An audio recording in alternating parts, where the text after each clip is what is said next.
Ni kukaribishe sana mtazamaji wa Zone Media kwa mara nyingine tena, ili tujuzane basi yale ambayo yanajiri katika ulimwengu. Leo hii mtazamaji, nakuletea story kubwa sana ambayo itakuwa ina manufaa kwako, lakini vile vile kuweza kujua ni kwa jinsi gani basi mfumo wa dunia kwenye masuala ya kiuchumi unavyoenda. Ni story inayohusu mlango wa bahari wa Hormuz, ambao ni nguzo ya usalama wa nishati duniani na lulu ya kistratejia ya taifa la Iran. Mlango wa bahari wa Hormuz, yani Strait of Hormuz, ni moja ya njia muhimu zaidi za bahari duniani, ikiwa na thamani ambayo inaathiri siasa, uchumi na usalama wa kimataifa. Uko kati ya Ghuba ya Uajemi na bahari ya Oman, na ni lango kuu la kuunganisha visima muhimu vya mafuta vya Mashariki ya Kati na masoko ya Asia, Ulaya na Afrika. Huu si tu mkondo wa maji, bali ni muhimili wa usafirishaji wa mafuta duniani. Kwa mujibu wa takwimu za kimataifa, zaidi ya mabareli milioni 17 ya mafuta husafirishwa kupitia mlango wa Hormuz kila siku. Hii ni sawa na kati ya 20 hadi 30 ya mafuta yote yanayouzwa duniani kwa njia ya bahari. Maana yake ni kwamba kukwama au kufungwa kwa mlango huu kwa siku chache tu kutaleta mshtuko mkubwa katika uchumi wa dunia, bei za mafuta kupanda, masoko kuyumba na sekta ya usafirishaji kupungua kasi. Mbali na kuwa njia ya mafuta, eneo hili pia ni njia ya gesi asilia LNG, hasa kutoka Qatar, mojawapo ya wazalishaji wakubwa wa gesi duniani. Utulivu wa eneo hili ni moja ya misingi inayowezesha viwanda, usafirishaji na uzalishaji wa nishati duniani kuendelea kwa utaratibu. Kwa mataifa yenye uchumi unaotegemea mafuta kama Saudi Arabia, Kuwait, Bahrain, Qatar na Umoja wa Falme za Kiarabu, mlango wa Hormuz ndio pumzi ya bidhaa zao kufika katika masoko ya kigeni. Kwa hiyo, uvurugaji wa utulivu katika mlango huu unaweza kuathiri bajeti za nchi hizo, uwezo wa kijamii na hata uthabiti wa kisiasa wa ndani. Kigezo kikubwa kinachoufanya mlango wa Hormuz kuwa na uzito wa pekee ni nafasi ya Iran. Taifa hili ndilo lililo na udhibiti wa sehemu kubwa ya ufukwe unaoelekea eneo hili, na hivyo linakuwa na nafasi ya juu katika maamuzi na usimamizi wa shughuli za baharini katika lango hilo. Iran imekuwa ikitumia mlango wa Hormuz kama karata ya kistratejia katika mazungumzo na mataifa makubwa. Wakati wowote kunapotokea vikwazo vya kiuchumi au shinikizo la kisiasa, Iran kwa nyakati tofauti imeashiria uwezo wake wa kupunguza au hata kufunga usafirishaji wa mafuta kupitia mlango huu. Hili linaifanya Iran kuwa na nguvu ya kipekee ya kisiasa dhidi ya nchi za Magharibi, hasa Marekani, ambazo uchumi wao unategemea utulivu wa masoko ya nishati. Mlango wa Hormuz ni silaha ya kimkakati ya Iran, si kwa vita ya kijeshi pekee, bali pia kwa diplomasia na ushawishi mbalimbali. Kwa miaka mingi, eneo hili limekuwa uwanja wa mivutano kati ya majeshi ya Iran, Marekani na washirika wake.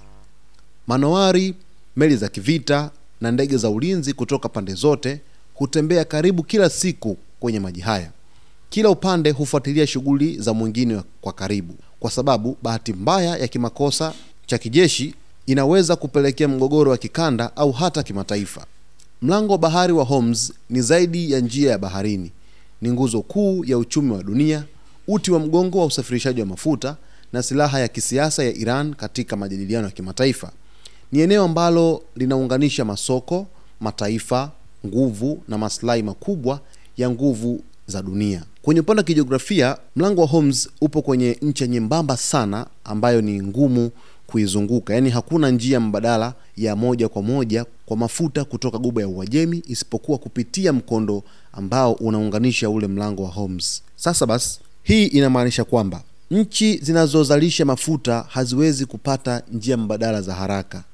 Lakini mataifa makubwa kama China, India, Japan na Korea Kusini yanategemea moja kwa moja usalama wa eneo hili kwa uchumi wao. Yaani ili waweze kupitisha bidhaa kwenda katika maeneo mengine duniani, basi wanategemea usalama wa mlango wa Hormuz uweze kuwa imara wakati wote, ndipo bidhaa ziweze kupita. Bila hivyo hakuna kinachopita.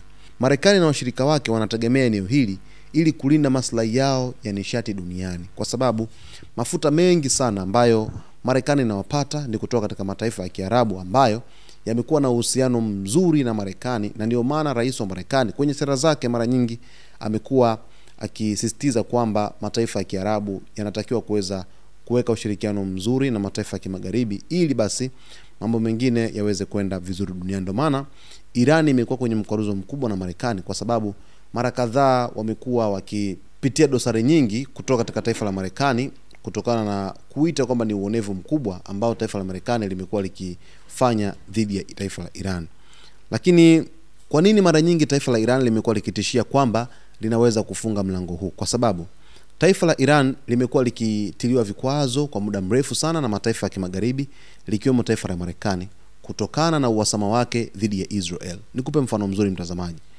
Kwenye vita vya siku 12, chanzo kikubwa ambacho kilisababisha vita vile kuweza kutokea ni baada ya taifa la Iran kuweza kukataa makubaliano na taifa la Israel na Marekani mwenyewe kwa ujumla kuhusu mpango wa nishati ya urutubishaji wa uranium, yani nishati ya nyuklia.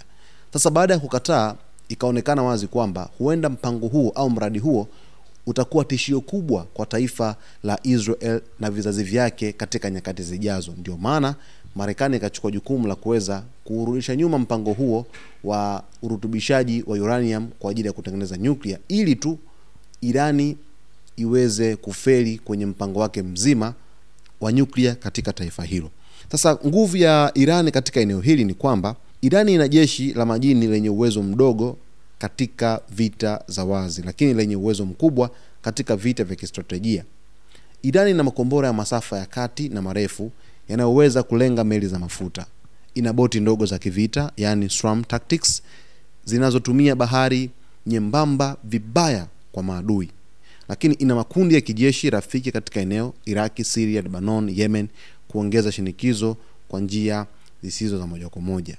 Sasa kwa kifupi ni kwamba Iran huhitaji kushinda vita, inahitaji tu kutishia kusimamisha mafuta, na hilo pekee linatosha kuyumbisha masoko ya dunia. Endapo taifa la Iran labda ligagadhabiwa, baada ya kugadhabiwa kwa kutumia mamlaka yake dhidi ya mlango huu wa Hormuz, kwa sababu upo katika taifa lake, ile guba imeweza kuingia moja kwa moja katika taifa lake, moja kwa moja anaweza akapelekea athari kubwa za uchumi duniani. Mfumuko wa bei wa kupanda kwa mafuta unaweza kutokea, lakini limeonekana ni taifa la kiungwana sana sana, licha ya vikwazo ambavyo vimewekwa dhidi yake, lakini bado mlango wa Hormuz unaendelea kufanya kazi mpaka hivi sasa, na bado mlango wa Hormuz Irani imesema kwamba kwa unyenyekevu wa kutosha watazidi kuendelea kuimarisha uhusiano na mashirika mengine duniani, lakini na mataifa mengine duniani ambayo yanafanya biashara kwa kupitia taifa la Iran kwenye mlango wa Hormuz.